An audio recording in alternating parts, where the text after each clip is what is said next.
Hello friends, कैसे हैं आप सब लोग। उम्मीद करते हैं आप अपने जामिया एमएससी बायोटेक एंट्रेंस की अच्छे से तैयारी कर रहे होंगे।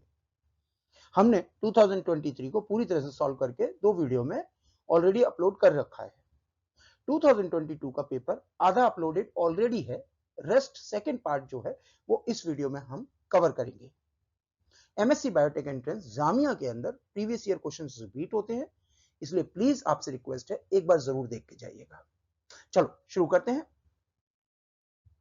Which of the following microscopies is usually used for the observation of surface of large specimen or routine examination of whole organism? Is it confocal, simple light microscope, stereo microscope या face contrast microscopy? देखिए, जो stereo microscope होते हैं ना, जिन्हें हम dissecting microscope भी बोलते हैं, they are used often for observing the surface of large specimen. क्यों? क्योंकि वो low magnification with a wider field of view provide करते हैं। इससे फायदा ये होता है कि it becomes ideal for observing large object और एंटायर ऑर्गेनिज्म इन 3D। तो इस क्वेश्चन का आंसर क्या होगा? Option C. The phenomena that the emitted light is always at a longer wavelength than the excited light is called red shift, blue shift, Stokes shift या hypsochromic shift। देखिए, red shift जो होता है ना, उसके अंदर क्या होता है, जो एमिटेड लाइट्स हैं वो लॉन्गर वेवलेंथ के लिए शिफ्ट हो रही हैं। देखिए यहां पर 700 के लिए शिफ्ट हो गई ना, तो इसको हम क्या कहते हैं? रेड शिफ्ट, जिसमें एक्साइटेशन लाइट्स के मुकाबले जो एमिटेड लाइट है वो हायर वेवलेंथ की तरफ शिफ्ट हो जाती है। तो इस क्वेश्चन का आंसर होगा option A. You have to do a PCR of an unknown gene sequence obtained from the organism in soil। देखिए, क्वेश्चन में दिया गया है कि जो सॉइल से ऑर्गेनिज्म है, माइक्रो ऑर्गेनिज्म है, उसका हमें जीन सीक्वेंस को एक बार पता करना है। ठीक है। अब which of the following method would you use to perform the same? RT-PCR, RFLP, qPCR या RAPD? देखिए, जब भी हम डील करते हैं ना एक अननोन जीन सीक्वेंस को, स्पेशली सॉइल बैक्टीरिया को, तो qPCR जो होती है ना वो एक आइडियल चॉइस होती है। Why so? Because it allows the precise quantification of nucleic acid and can measure gene expression and their analysis also, especially the unknown sequences।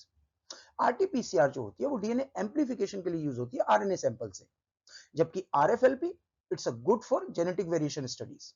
हाँ, रैप्ड जो है वो आपकी स्पेसिफिक जीन सीक्वेंस की आइडेंटिफिकेशन के लिए यूज हो सकती है, but more often it is being used for understanding the genetic polymorphism.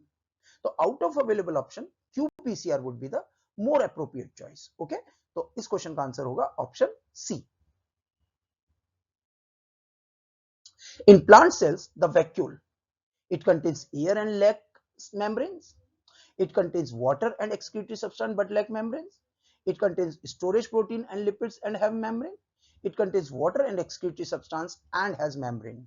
देखिए, जो वैक्यूल्स होते हैं ना प्लांट्स के अंदर, they actually contains H2O, excretory substance, enzymes, iron and other solutes, and often they are surrounded by a stretchable membrane called tonoplast, right? तो इसका मतलब क्या होगा? इसके अंदर वाटर भी होगा, एक्सक्रीटरी सब्सटेंस भी होगा और मेम्ब्रेन भी होगी। तो option D has to be the correct answer. Thylakoid membrane of a chloroplast is rich in galactolipids, phospholipids, cardiolipids या स्फिंगोलिपिड्स। जो थाइलाकॉइड मेम्ब्रेन होती है ना क्लोरोप्लास्ट की, वो रिच होती है किसके अंदर? गैलेक्टोलिपिड्स, पर्टिकुलरली कौन सी? मोनोगैलेक्टोसाइल डाइसाइल ग्लिसरॉल। फॉस्फोलिपिड्स नहीं होते। तो इसका मतलब इस क्वेश्चन का आंसर क्या होगा? Option A.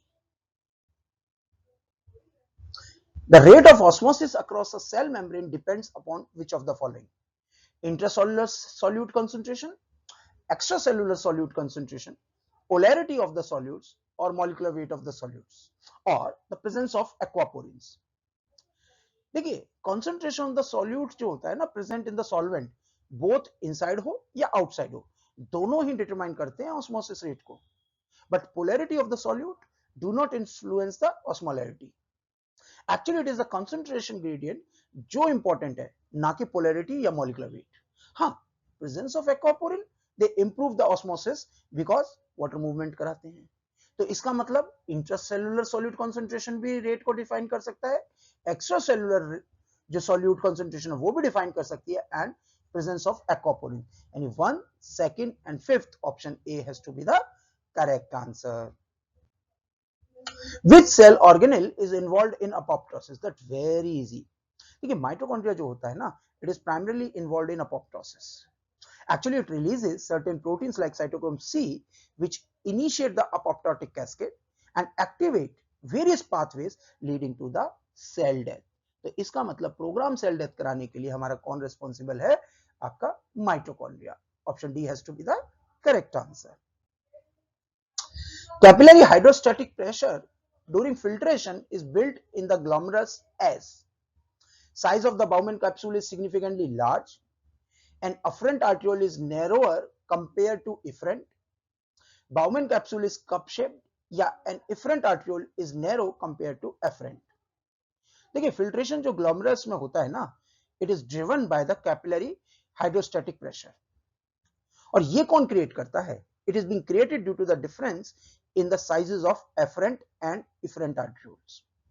ये जो साइज डिफरेंस है ना, यानी कि डाया का डिफरेंस है ना, जो कि अफरेंट और इफरेंट, देखिए यहां पर आपका डाया थोड़ा सा बड़ा है, यहां पे थोड़ा सा छोटा है, तो ये जो डाया का डिफरेंस है, डायमीटर का जो डिफरेंस है, it resulted in blood pressure with in the glomerular capillaries, और ये कंट्रीब्यूट करता है hydrostatic pressure necessary for filtration.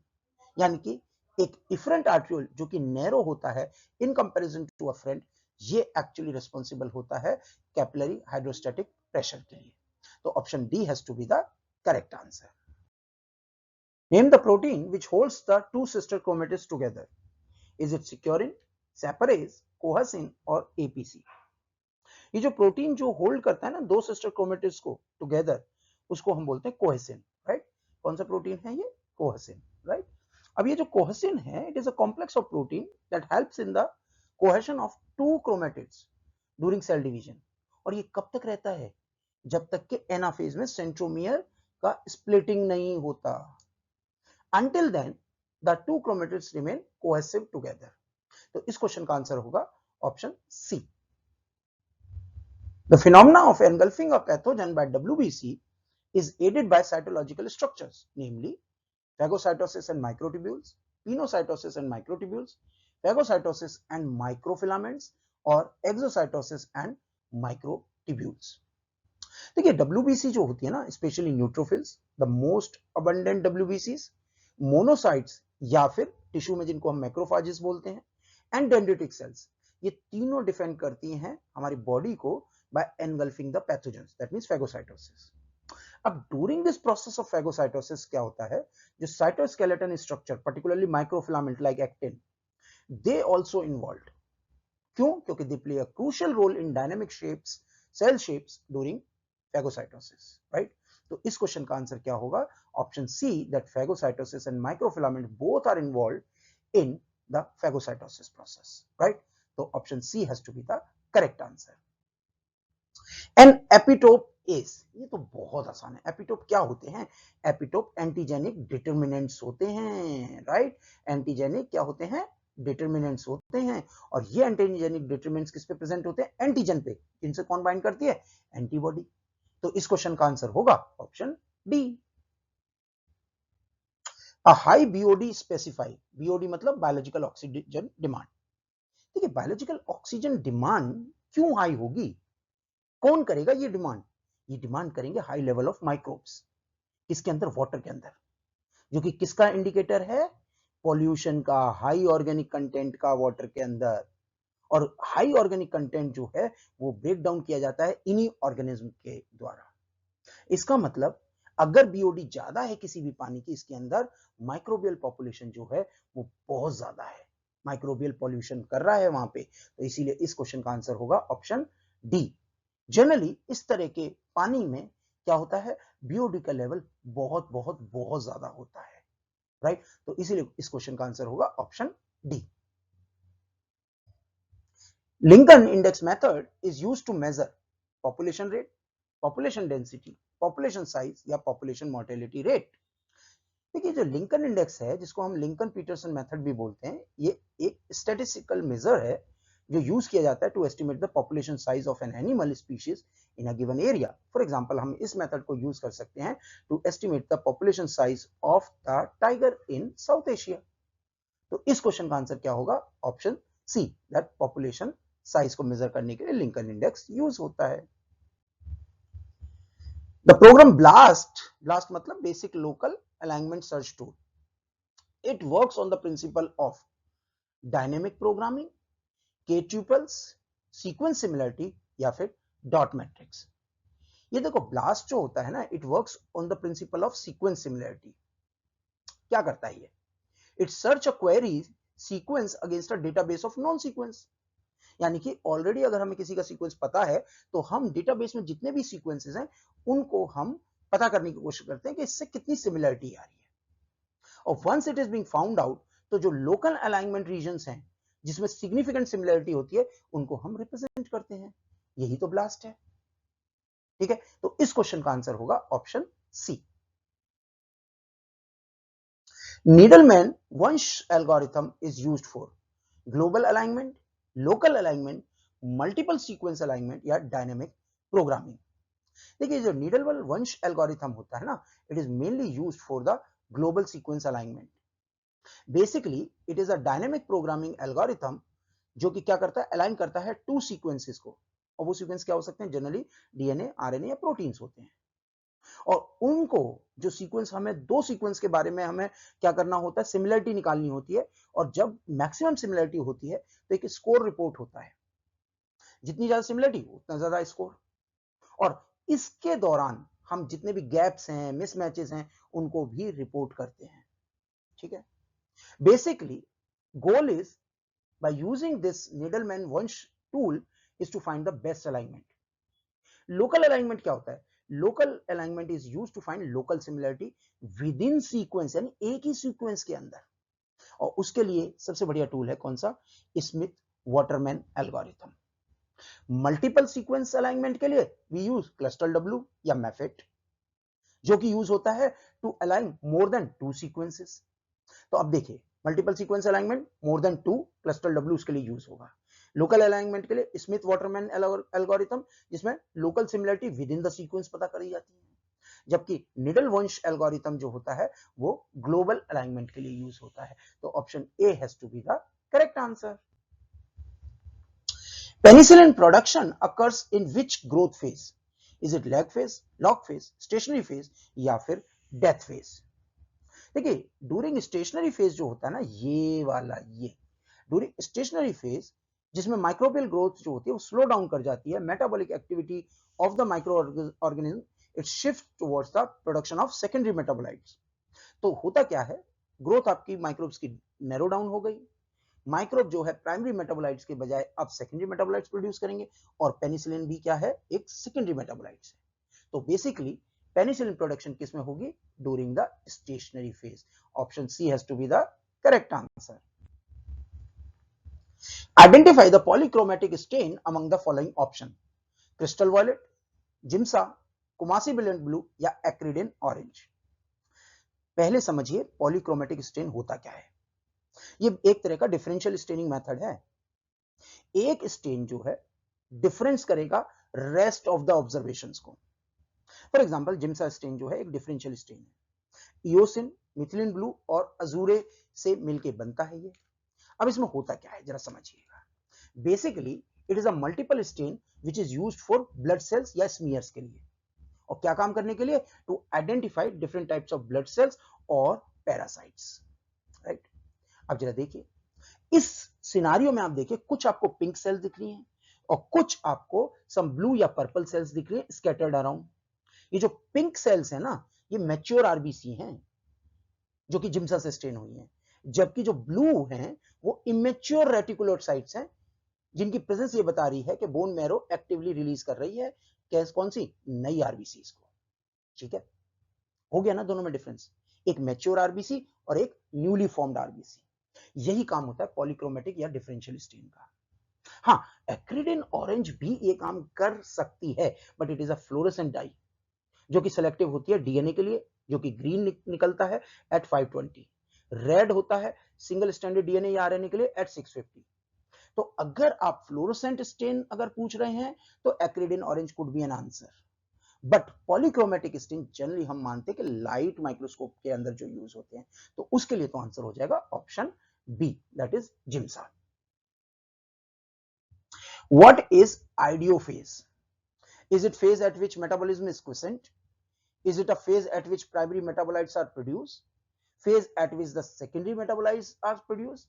Phase at which metabolism ceases completely due to the fluctuation in feed stream?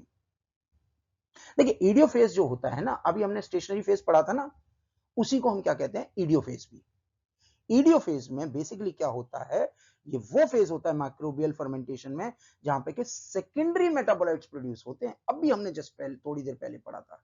तो इस question का answer क्या होगा, idiophase is stationary phase at which secondary metabolites are produce. अभी हमने penicillin बनाया था ना पिछले क्वेश्चन में, वही है। Black water fever is a superior indicator of malaria which is due to Plasmodium falciparum, Plasmodium malariae, Plasmodium ovale या प्लाज्मोडियम वाइबैक्स। देखिए जो ब्लैक वाटर फीवर है ना, it is one of the severe form of malaria. कैसे होता है? It is caused by the heavy parasitization of RBC by Plasmodium falciparum. Plasmodium falciparum जो है एक बार अगर इन्फेक्ट कर लेता है तो ब्लैक वाटर फीवर में क्या होता है, बेसिकली आरबीसी की लिसिस होती है। आरबीसी की लिसिस होगी तो रिलीज होगा क्या, हीमोग्लोबिन इन ब्लड, और अल्टीमेटली यूरिन आएगा डार्क। इसलिए इसका नाम पड़ गया है ब्लैक वाटर फीवर, जिसमें प्लाज्मोडियम फॉल्सिपेरम की एपिटोम ऑफ इंफेक्शन होता है और हमारा जो यूरिन है वो रेड टू ब्लैक आता है। Option A has to be the correct answer. Which type of restriction enzyme does not require ATP? बड़ा सिंपल है, टेबल देख लीजिए। आप इस टेबल में देखिए एटीपी किस में जरूरत है। एटीपी आपके टाइप 1 में यूज होता है, टाइप 3 में भी यूज होता है और टाइप 4 में भी यूज होता है। किस में नहीं होता? टाइप 2, जो कि आपके रिकॉम्बिनेंट डीएनए टेक्नोलॉजी में सबसे कॉमनली यूज्ड एंजाइम है। Type 2 is the basically the correct answer. Eco R one इसका एग्जांपल है। Transposase 80 of the matrix A और उसको इक्वल करना है ट्रांसपोजर्स। देखने में मैथ्स वाले क्वेश्चन से जनरली जो होता है, हम क्या करते हैं, हम डरना लग जाते हैं। कई बार अगर आपको सिंपल सी नॉलेज है तो इन तरह के क्वेश्चन को आप सॉल्व कर लेंगे। जब भी हमें किसी भी मैट्रिक्स का ट्रांसपोज करना है तो इसका मतलब क्या है, रोज को कॉलम में कर दीजिए और कॉलम को रोज में कर दीजिए। तो इस मतलब है कि ये जो आपका ABCDEF है उसको आपको ऐसे लिखना है, बस दैट्स इट। ये हो गया ट्रांसपोजेस। और आप देख लीजिए 1 5 -2 जो है ऑप्शन ए में बिल्कुल सही जा रहा है। -3 0 6 वही तो ट्रांसपोजेस है, तो option A has to be the correct answer. The value of a determinant is 0 if all the element of one row are 0, two rows are identical और two rows are proportional। देखिए सारे ही statement true हैं, first भी, second भी, third भी। एक एक करके देखते क्यों। स्टेटमेंट 1 क्या कह रहा है, all the elements of one row और कॉलम आर 0, तो डिटरमिनेंट क्या हो जाएगा, वो भी 0 हो जाएगा। स्टेटमेंट 2 क्या कह रहा है, that two rows are identical, तो इस केस में भी डिटरमिनेंट 0 होगा, क्योंकि कंडीशन इंप्लाइज क्या करती है, दैट मैट्रिक्स क्या है, लीनियरली डिपेंडेंट है, और उसकी वजह से क्या होगा, आंसर 0 आ जाएगा डिटरमिनेंट का। थर्ड में टू रोज आर प्रोपोर्शनल या फिर कॉलम प्रोपोर्शनल है, तो अगेन इसका भी डिटरमिनेंट 0 होगा, क्योंकि ये भी एक लीनियर डिपेंडेंस शो कर रहा है। तो स्टेटमेंट 1 भी तो ठीक है, 2 भी ठीक है और थर्ड भी ठीक है, यानी option A is the correct answer. तीनों ही ठीक हैं। Okay, the Bernoulli equation can be represented by, okay, तो बर्नौली इक्वेशन का जल्दी से देख लेते हैं क्या होता है आंसर। बर्नौली इक्वेशन होती है ये बेसिकली, जिसमें P and Q are the functions of X। तो करेक्ट इक्वेशन क्या हो जाएगी, correct representation y1 plus py equal to Q, where P and Q are the function of X। इसका मतलब क्या होगा, option B has to be the correct answer. The integrating factor exponential 1 of a linear first order equation of the form y plus py equal to q can be written as, okay, इस question को हम एक काम करते हैं, solve करते हैं। जो integrating factor for a linear first order जो आपकी डिफरेंशियल इक्वेशन है उसका क्या होगा, e एक्सपोनेंशियल जो इंटीग्रेशन है px इंटू dx। इसका मतलब क्या हो जाएगा, ऑप्शन सी, ये वाला। तो option C has to be the correct answer. Choose the correct option in view of the given statements. Okay, बहुत सारे मैथ्स के क्वेश्चन आ रहे हैं, अगर आपको नहीं आते हैं तो प्लीज अटेम्प्ट मत करिएगा, नहीं तो आप अपने मार्क्स की नेगेटिव मार्किंग करवा लेंगे। ठीक है, चलिए देखते हैं। Choose the correct options in view of the given statement. Statement 1 क्या कह रहा है? A function fx is even if f negative x is equal to fx।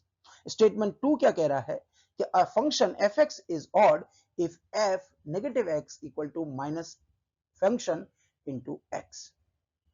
देखिए स्टेटमेंट 1 जो कर रहा है ना, it defining an even function where fx equal to f minus x for all x in the domain। Statement 2 क्या कह रहा है? स्टेटमेंट 2 डिफाइन कर रहा है an odd function where fx equal to minus fx for all x in the domain। एक simple word में आपको समझाते हैं। स्टेटमेंट 1 क्या कह रहा है? एक even function is symmetric with respect to y axis. Statement 2 क्या कह रहा है? An odd function has a rotational symmetry of 180 degree about origin.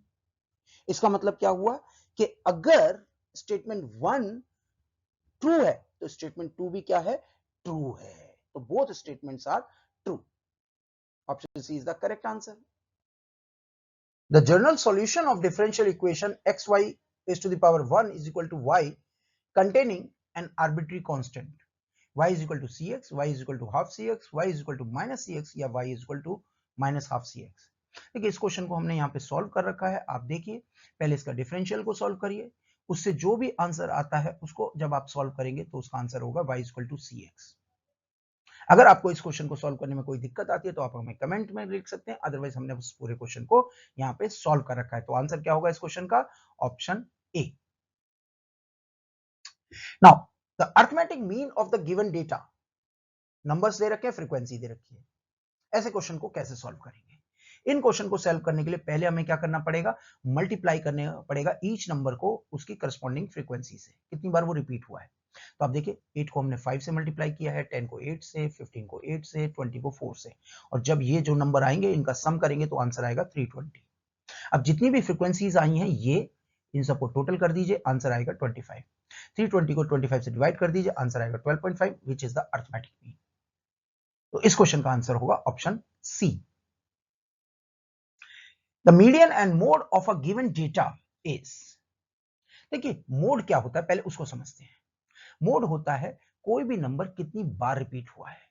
जरा इसमें देख लीजिए, आपका 13 जो है वो 3 बार रिपीट हुआ है, जबकि 18 जो है वो आपका 5 बार रिपीट हुआ है। 18 18 18 18 एंड 18।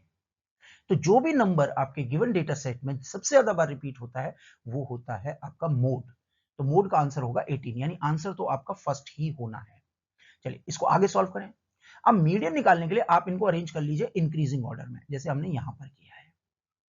अगर ये जो नंबर्स हैं ये ऑड नंबर आता है तो मिडिल पॉइंट जो होता है वो आपका मीडियन बन जाएगा, और अगर ये ऑड ना होके इवन आ रहा है तो आपके जो दो मिडिल पॉइंट्स हैं उनका एवरेज ले लीजिए, यानी 17 और 18 का एवरेज लेंगे तो वो आ जाएगा आपका 17.5, यानी मीडियन हो गया आपका 17.5, मोड हो गया आपका 18। Option A has to be the correct answer.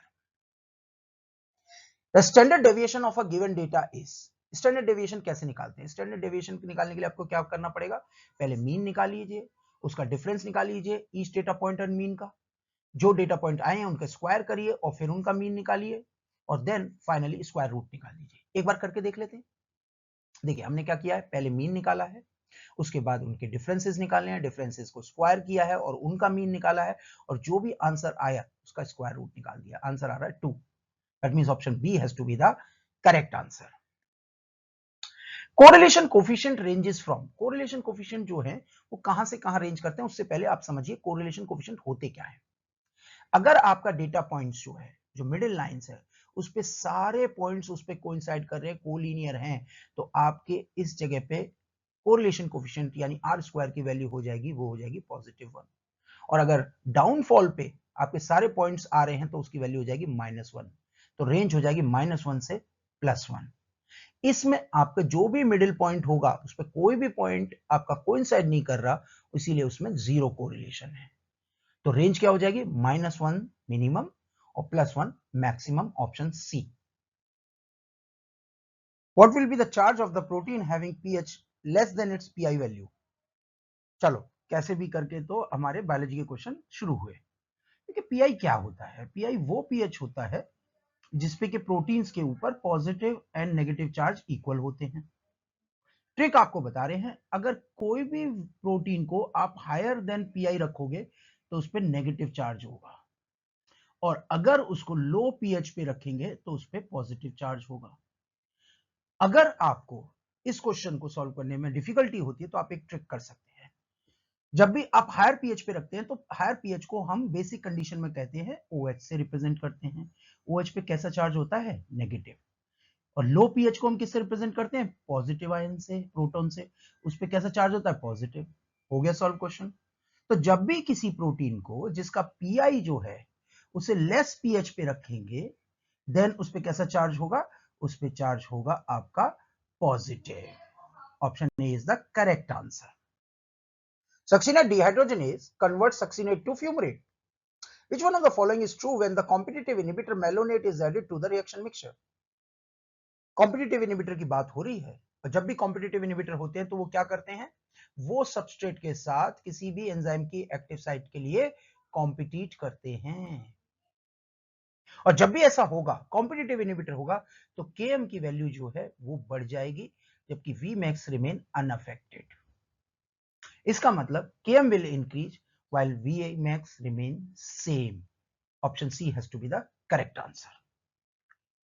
Lyophilization is a method used for preservation of microbes because moisture is removed by sublimation, moisture is removed by very slow evaporation, ice crystal formed at low temperature improve cell viability, या फिर removal of air during lyophilization prevents formation of free radicals. देखिए lyophilization जिसको हम freeze drying भी बोलते हैं ना, it is used for the preservation of microbes or other biological materials. क्यों? इसका प्राइमरी रीजन क्या है? Primary reason for using lyophilization is that moisture is removed from the sample by sublimation. Sublimation क्या होता है? Direct transition of a substance from solid to vapor phase without passing through the liquid phase. इसका मतलब lyophilization में हमारा liquidity वाला जो phase है वो नहीं आता. Moisture is removed by the sublimation. Option A. The phenomena of transfer of traits from a man to his grandson through his daughter is known as, that's very easy, उसको हम कहते हैं criss cross inheritance. Criss cross inheritance में क्या होता है? जो एक ट्रेट है वो ग्रैंडफादर से ग्रैंडसन में जाता है थ्रू द फीमेल डॉटर। ये आपका मान लीजिए ये फादर है कलर ब्लाइंड, और इससे ग्रैंडसन में अगर कोई ट्रेट जाना है तो वो जाएगा मदर के थ्रू, नॉट द सन के थ्रू। तो आप देख रहे हैं क्रिस क्रॉस हो रहा है, यहां से इस पे, फिर इससे इस पे, फिर से फीमेल पे, और फिर से ग्रेट ग्रैंड सन पे। तो इस क्वेश्चन का आंसर होगा option B. How many lobes are in lungs of human beings? The right lung has 3 lobes while the left has only 2. The left has 3, right has only 2. 2 lobes in each lung, 3 lobes in each lung. Simple सा है, diagram देख लीजिए। आप देखेंगे कि right के अंदर हमारे कितने लोब्स हैं? 3 लोब्स। क्या क्या बोलते हैं उन्हें? Superior lobe, middle lobe and inferior lobe. जबकि हमारा जो लेफ्ट है उसके अंदर कितने लोब्स हैं? उसके अंदर है हमारे सिर्फ एक एंड एक दो, यानी राइट में होते हैं 3 lobes while left has only 2 lobes. Option A is the correct answer. Which of the following is the major excitatory neurotransmitter in the brain and the spinal cord? Glutamate, GABA, glycine और norepinephrine. देखिए जो glutamate है ना, it is the major excitatory neurotransmitter in the nervous system. ये जो glutamate pathways जो होते हैं, they are link to many other neurotransmitter pathways, and glutamate receptors जो होते हैं ना, वो throughout brain, spinal cord, neurons, glia सभी जगह मिलते हैं। यानी मेजर एक्साइटेटरी न्यूरोट्रांसमीटर कौन सा होगा ब्रेन और स्पाइनल कॉर्ड में? Glutamate. Option A has to be the correct answer. Which of the following is the correct sequence for the movement of electrons during the light dependent reaction of the plants? चलिए light dependent reaction of the plants को हम एक बार study कर लेते हैं। सबसे पहले electron किसके पास आए? इलेक्ट्रॉन जो हुए हैं originate from water splitting. Water से निकले ये इलेक्ट्रॉन किस पे गए? P680 पे। P680 से होते हुए ये किस पे गए? कैरियर्स पे, और उसके बाद P700 पे, और P700 से होते हुए अगेन कैरियर से ये डायरेक्ट किस में चले गए, NADP। तो मेन आपके सीक्वेंस क्या होगा, वाटर, उसके बाद P680, उसके बाद P700 और उसके बाद NADP। वाटर, P680, P700 और NADP। Option B has to be the correct answer.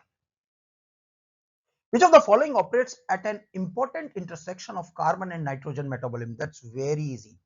ये जो ग्लूटामेट डिहाइड्रोजनेज है ना, it operates at a very critical intersection of a carbon and nitrogen metabolism. कैसे? याद करिए, ये कैटलाइज करता है एक reversible reaction of glutamate to alpha KG, और अल्फा केजी किसमें, कार्बोहाइड्रेट में भी मिलता है, और अल्फा केजी कहीं ना कहीं अमाइनो एसिड मेटाबॉलिज्म में भी यूज होता है, ट्रांसअमाइनेशन में। यानी कि ये जो रिएक्शन है ये रिकवरी करता है, रीजनरेट करता है अल्फा केजी, जिसको हम बाद में ट्रांसअमाइनेशन में भी यूज करेंगे और आपकी किसमें, टीसीए साइकिल में भी यूज करेंगे। कह सकते हैं ये जो ग्लूटामेट डिहाइड्रोजनेज है ये ट्रैफिक कंट्रोलर की तरह है, जो क्रॉस रोड्स पे बैठा हुआ है कार्बन और नाइट्रोजन पाथवेज पे, carbohydrate and amino acid pathway पे, और स्मूथ चैनलिंग करता है किसकी, अल्फा केजी की। कितना अल्फा केजी अमाइनो एसिड्स में यूज होगा, कितना अल्फा केजी आपके टीसीए साइकिल में यूज होगा। क्वेश्चन का आंसर होगा option B, that is glutamate dehydrogenase. How many steps are catalysed by different enzyme in glycolysis and gluconeogenesis? 3, 4, 1 और 2। देखिए जो आपकी ग्लाइकोलाइसिस है ना वो 10 स्टेप रिएक्शन है, जबकि ग्लूकोनियोजेनेसिस 11 स्टेप है। दोनों के अंदर कॉमन प्रिकर्सर्स भी होते हैं, तो इसीलिए कुछ एंजाइम जो हैं वो कॉमन होंगे और कुछ डिफरेंट भी होंगे। कॉमन एंजाइम पहले कौन कौन से होते हैं, phosphohexose isomerase, aldolase, triose phosphate isomerase, glyceraldehyde phosphate dehydrogenase, phosphoglycerate kinase, mutase, enolase. ये कॉमन पाथवे हैं, कॉमन एंजाइम्स हैं ग्लाइकोलाइसिस में भी और ग्लूकोनियोजेनेसिस में। डिफरेंट कौन से हैं, 3 enzyme, hexokinase, PFK1 and pyruvate kinase. ये जो है ये ग्लूकोनियोजेनेसिस में यूज नहीं होते, सिर्फ और सिर्फ ग्लाइकोलाइसिस में होते हैं। तो ग्लाइकोलाइसिस में 3 एंजाइम ऐसे हैं जो यूनिक हैं ग्लूकोनियोजेनेसिस से, जबकि ग्लूकोनियोजेनेसिस में यूनिक एंजाइम कौन से हैं, glucose 6 phosphatase, fructose 1,6 biphosphatase, PEP carboxykinase and pyruvate carboxylase. ये सिर्फ और सिर्फ ग्लूकोनियोजेनेसिस में मिलते हैं। तो ग्लाइकोलाइसिस और ग्लूकोनियोजेनेसिस में 3 enzyme, hexokinase, PFK1 and pyruvate kinase, वो सिर्फ ग्लाइकोलाइसिस में यूज होंगे, ग्लूकोनियोजेनेसिस में नहीं यूज होंगे। चेक कर लीजिएगा, option A has to be the correct answer. The concern for the human subject in medical experimentation is the result of Nuremberg Code, Code of Hammurabi, Declaration of Geneva, Declaration of Helsinki। देखिए 1947 में Nuremberg code आया था और it is one of the most legal document in the history of medical research ethics. ये जो develop किया गया था in response to the unethical medical practices जो कि कंडक्ट करी थी नाजीज ने ड्यूरिंग वर्ल्ड वॉर 2। ह्यूमन जो सब्जेक्ट्स थे उन पे बेइंतहा एक्सपेरिमेंट किए गए थे विदाउट देयर कंसेंट। तो जो न्यूरमबर्ग कोड है जो 1947 में आया था, इसने एस्टेब्लिश किए थे 10 foundational principle of ethical clinical research, और उसमें सबसे पहला जो प्रिंसिपल था कि जो वॉलंटरी कंसेंट है ह्यूमन सब्जेक्ट का वो एब्सोल्युटली नेसेसरी है किसी भी मेडिकल प्रैक्टिसेस के लिए। तो यानी कि जब भी आपको कोई एक्सपेरिमेंट करना होगा तो ह्यूमन का सब्जेक्ट का जो कंसेंट है वो लेना पड़ेगा, और उसी को हम कहते हैं Nuremberg code. Option A has to be the correct answer. Tissues used by Stewart et al. To prove cellular totipotency was pith of the root, pith of the stem, phylum of the root और phylum of the stem। देखिए Stewart ने अपने जब experiment कर रहा था cellular totipotency पे और processes by which a cell can give rise to a new plant, इसको एस्टेब्लिश कर रहे थे, तो उन्होंने कुछ सेल्स आइसोलेट की थी from the cells of phloem of carrot roots. इस एक्सपेरिमेंट ने पहली बार शो किया था that differentiated cells from phloem tissue could be cultured and induced to form whole plants. यानी कि जो टिश्यू यूज किए थे स्टीवर्ट ने वो थे phloem of the root. Option C has to be the correct answer. Which family does the virus vaccinia belongs? Poxviridae, Retroviridae, Papilloma viridae या Herpes viridae? जो वैक्सीनिया वायरस हैं they belongs to the poxviridae. कौन से? Poxviridae. ये देखिए vaccinia virus किसको belong करते हैं? पॉक्सविरिडे को। और ये जो फैमिली है ये लार्ज वायरस है जो इन्फेक्ट करते हैं मैमल्स इंक्लूडिंग ह्यूमंस। याद करिए, स्मॉल पॉक्स, चिकन पॉक्स, ये वही पॉक्स विरिडे के वायरसेस हैं। यानी कि option A has to be the correct answer. From low altitude to high altitude biodiversity क्या होती है? इंक्रीज होती है, डिक्रीज होती है, कांस्टेंट रहती है, या फिर पहले डिक्रीज होती है और फिर इंक्रीज होती है? जल्दी से देख लेते हैं। जब हम बॉटम पे हैं तो डेसिडुअस फॉरेस्ट है, बहुत ज्यादा बायोडाइवर्सिटी है। उसके बाद as we increase in higher altitude, हमारी जो बायोडाइवर्सिटी का जो लेवल है, जो हमारी वेराइटीज हैं, वो डिक्रीज होती चली जाती हैं। तो from low altitude to high altitude biodiversities जो है वो डिक्रीज करती हैं। The temperature at which the amount of CO2 fixed by photosynthesis equals the amount of carbon dioxide released by respiration in a given time interval is called. That's very easy. वो temperature जिसमें amount of carbon dioxide fixation by photosynthesis is equal to the amount of carbon dioxide released by respiration in a given time interval, उसको बोलते हैं हम temperature compensation. यानी वो temperature जिसपे कि हमारा CO2 जितना हम ले रहे हैं बाय फोटोसिंथेसिस फॉर फिक्सिंग, और उतना ही हम कार्बन डाइऑक्साइड निकाल रहे हैं बाय रेस्पिरेशन, तो उसको हम टेम्परेचर कंपनसेशन कहते हैं। Option A has to be the correct answer. Cosmid क्या होते हैं? Are they are the plasmid that contain fragments of lambda DNA including the cos site? बिल्कुल ठीक है, कॉस्मिड वो प्लाज्मिड होते हैं जो कंटेन करते हैं लैम्डा कॉस और कोहेसिव एंड्स। ये देखिए, ये कॉसाइट, ये किसका फीचर है? ये रिमार्केबल फीचर है लैम्डा बैक्टीरियोफाज का, जिसमें लीनियर डीएनए होता है और उसके जो ओवरहैंग्स होते हैं, इसको ही हम कहते हैं कॉसाइट। जब ये बैक्टीरियोफाज बैक्टीरिया में अपना डीएनए इंसर्ट करता है तो ये कॉसाइट की वजह से DNA becomes double standard circular DNA. Otherwise bacterial nucleus को क्लीव कर देंगे। So it's a kind of a protection method. तो cosmids are the plasmid that contains lambda cos or cohesive ends that are the lambda sequence required for the DNA packaging required in lambda phage particle. So option A has to be the correct answer. The DNA's footprinting assay can be used to map the position of nucleosomes in chromatin, determine the level of expression of a specific transcript, determining the DNA binding site, इसीलिए use होता है।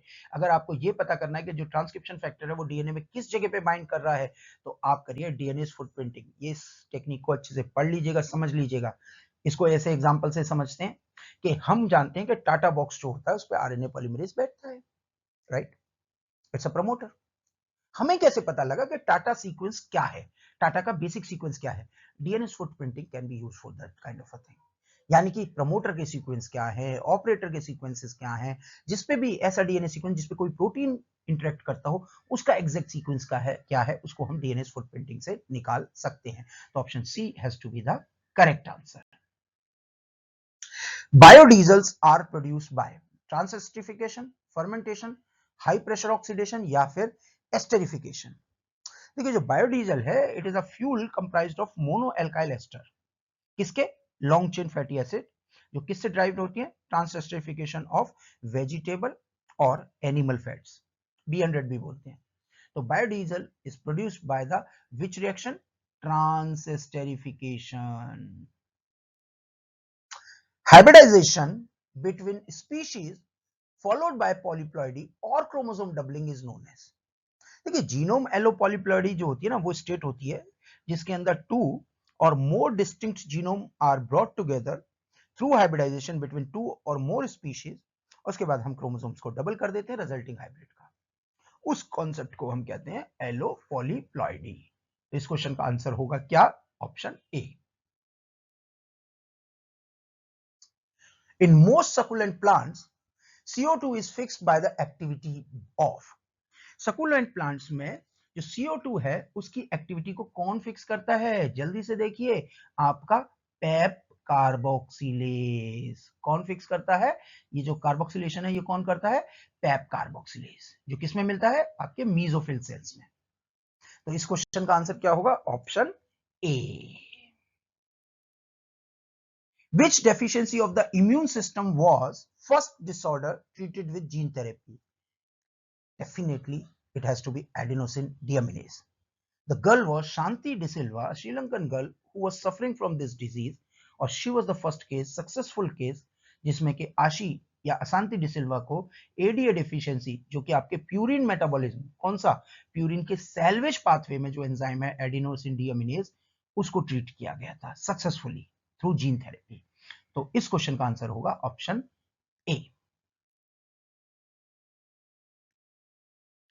Okay guys, इसी के साथ हम खत्म करते हैं इस वीडियो को।